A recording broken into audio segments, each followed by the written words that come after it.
बाबा पे कोई असर नहीं है। अब तो इंद्र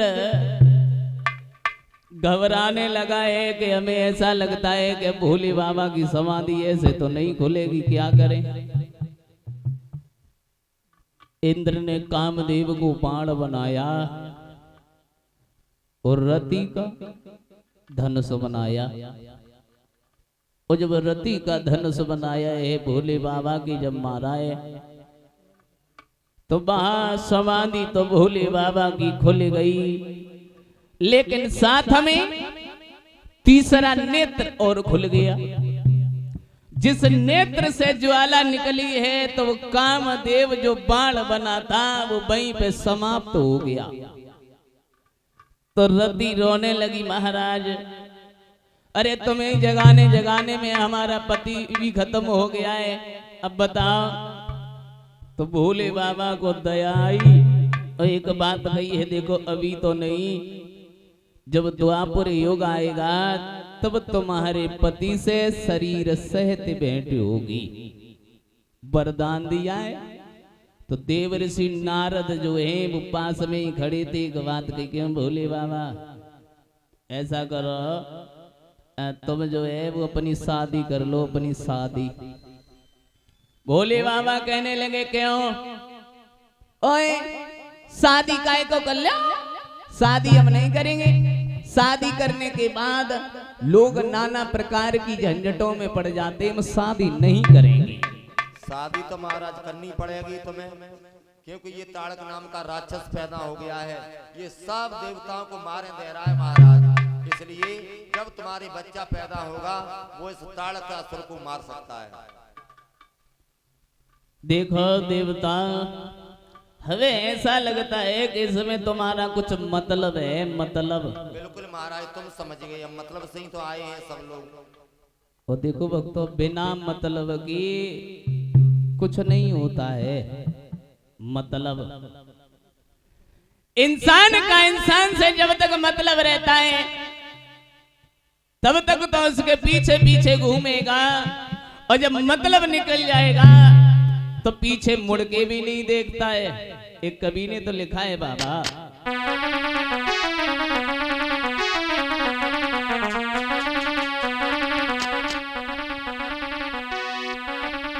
कि मतलब के बिना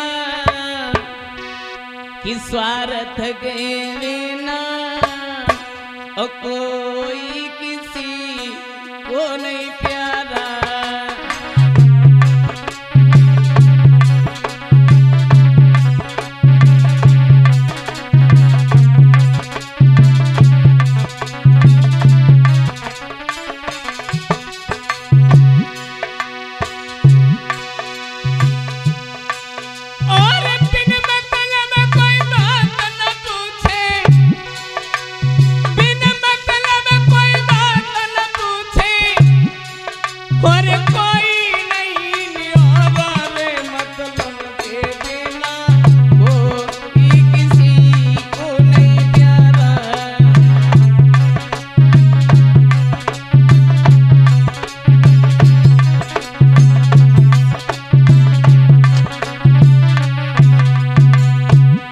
कैसे?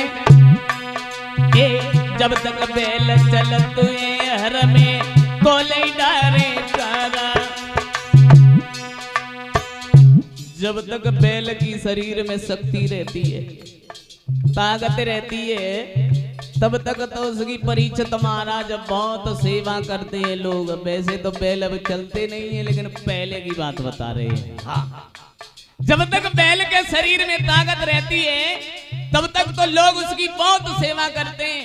भज के गए चारों डारे आए, अगर चारों ना खायो तो हमें रात मिले आए। क्यों? क्योंकि मतलब है सुबह हमें हल चलाना है, और जब वही बैल बाबा वही बैल और जब बूढ़ा हो जाता है तब क्या होता है? अब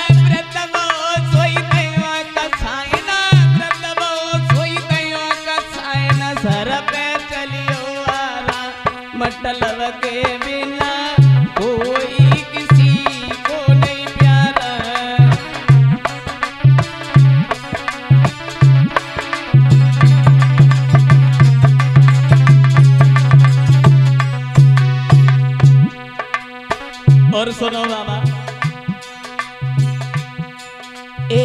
बहु सासों से कहे डुकरिया होई न मेरो गुजारा।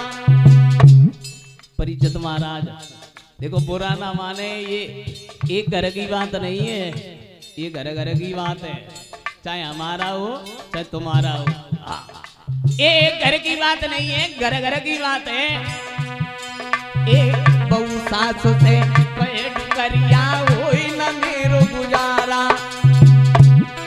मेरे लड़का तक कौन आए खिलाती, मेरे बच्चा तक कौन आए खिलाती, मेरे खून कचू सनियारा। मतलब के बिना कोई किसी को नहीं प्यारा।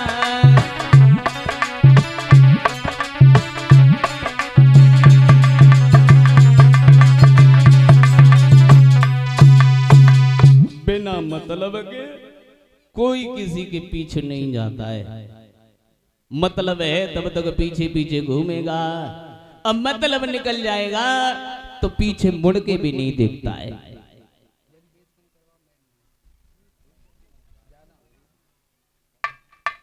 अब इधर देव ऋषि नारद भोले बाबा को समझा रहे हैं। देखो भोले बाबा, एक तारक नामक का राक्षस उत्पन्न हो गया है। वो राक्षसों को वो देवताओं को मार मार के भगाने लगा है। महात्माओं को ना हवन करने देता है ना भजन करने देता है। उसकी मौत होगी वो तुम्हारे लड़का के हाथों होगी। इसलिए ऐसा करो, तुम अपनी शादी कर लो, शादी।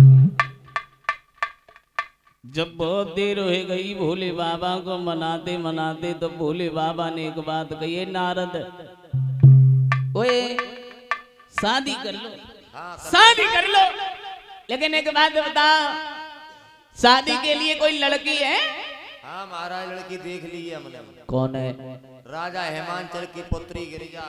ऐसे नहीं मानेंगे, तुम जाओ और गिरिजा की परीक्षा करके आओ। ठीक है महाराज, हम जा रहे परीक्षा करके आए रहे। जा महाराज, लड़की परीक्षा में पास है। पास है? दोबारा परीक्षा करके आओ। एक बात तो कर आए महाराज, दोबारा जाओ, दोबारा बोर्ड परीक्षा होगी। हाँ तुम दोबारा परीक्षा करके ऐसे थोड़ी शादी कर लो। ठीक है महाराज, हम जे गई गव्याल आए। अब देव ऋषि नारद जो है चले, और जब देव ऋषि नारद चले, आवाज लगाई बेटी गिरिजा,